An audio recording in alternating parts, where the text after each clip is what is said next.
Thank you. Thank you. Listen, I want to spend a little bit of time talking about the election in 2000 and the role that the Greens played in it, because I think in large part it's an election that sort of looms over the one that's coming up.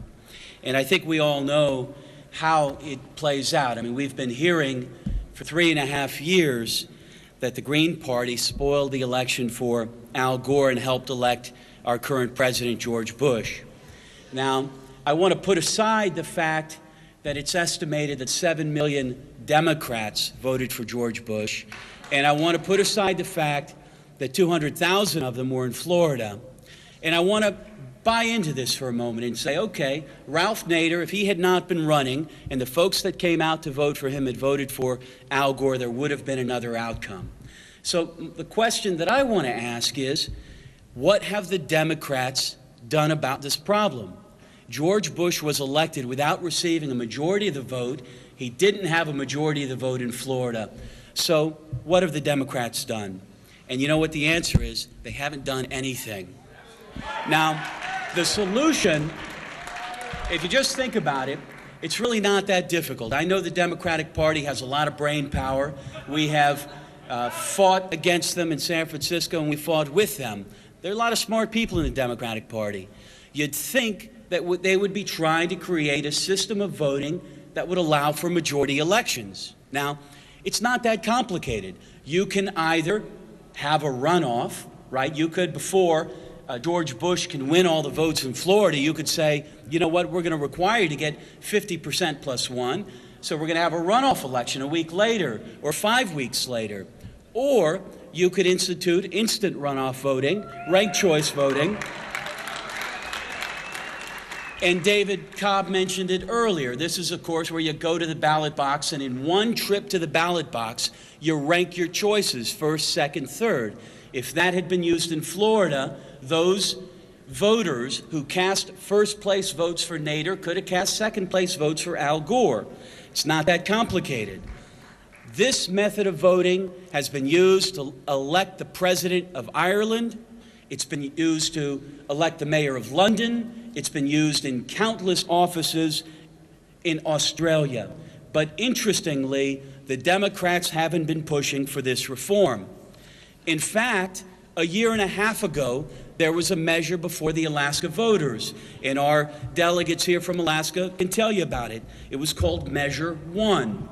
Measure 1 would have brought instant runoff voting to Alaska, and it would have applied not only to state races, it would have applied to the federal race, this presidential race coming up in November, the presidential election. Interestingly, the Democrats opposed Measure 1. Now, I want to tell you about an election in 1975 that helped the Democrats in Ann Arbor, Michigan. Ann Arbor had a very interesting problem that's very similar to what happened to us in 2000. There was a mayor, a Republican mayor, that kept getting elected even though he didn't get a majority of the votes. But he got more than the Democrat because there was a third party spoiling the election for the Democrats. It was a party called the Human Rights Party. And in 1975, the voters had adopted in 1974 this new method of voting, instant runoff voting. In the first round, Ann Arbor, Michigan mayor, the Republican candidate, James Stevenson, got 49% of the vote.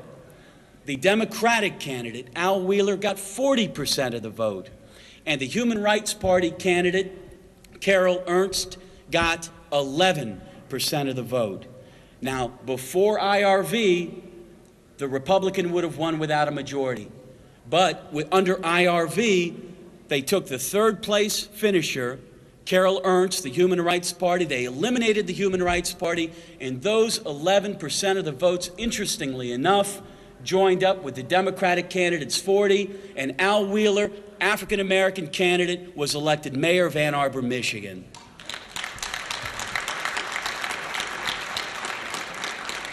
Now, it's a long story, but the Republicans came back about a year later and managed to get this method of voting repealed. I'm not certain, but I think they did it while the college kids were out of the city.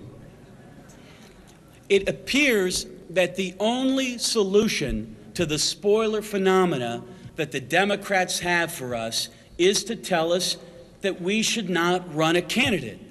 So with all the brain power they have, with how obvious the situation is, their answer isn't, let's fix how we do elections.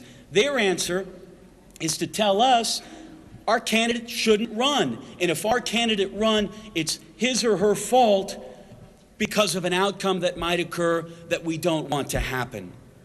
Now, what's missing from what the Democrats want when they say George Bush is terrible, we can't put up with him anymore, put aside the fact that the Democrats voted for the war, the Democrats voted for the Patriot Act, put aside the fact that the Green Party exists because we don't feel that there's an opposition party in this country.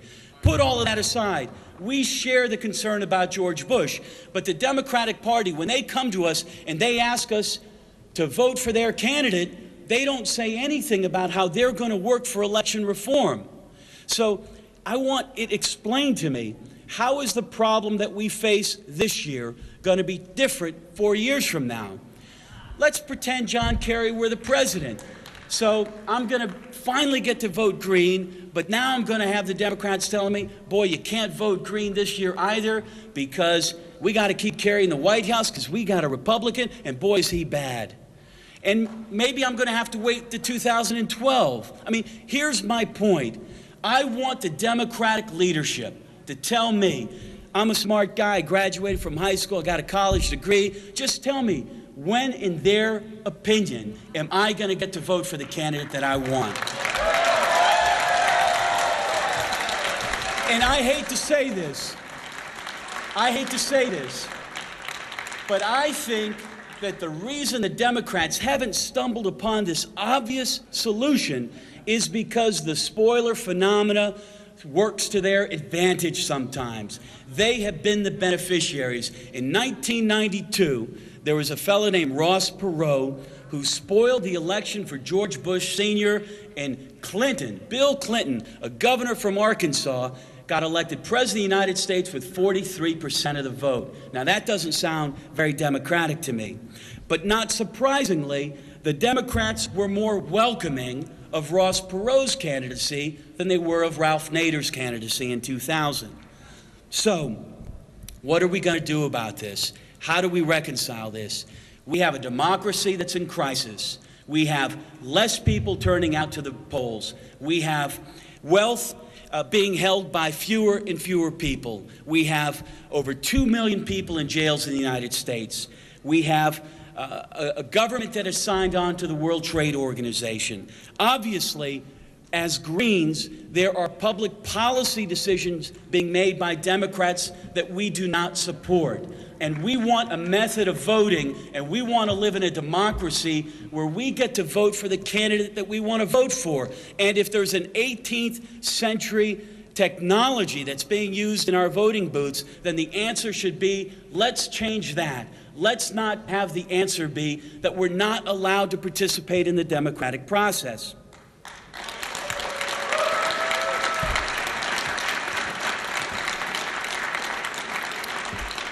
Ralph Nader is not a subject of the American government. Peter Camejo is not a subject of this government. David Cobb is not a subject of the government or of the Democratic Party. Pat LaMarche is not a subject of the American government. They are citizens of the United States. They have inalienable rights that belong to them as human beings and which are afforded to them under the American Constitution, notwithstanding the assaults on the Constitution led by Mr. Ashcroft. So, I want to say to the Democrats out there, do you really want to stop the spoiler problem that's happening in this country? What are you doing about it? What solutions are you offering other than telling us that we can't run for office or we can't support the candidates that we want? Thank you.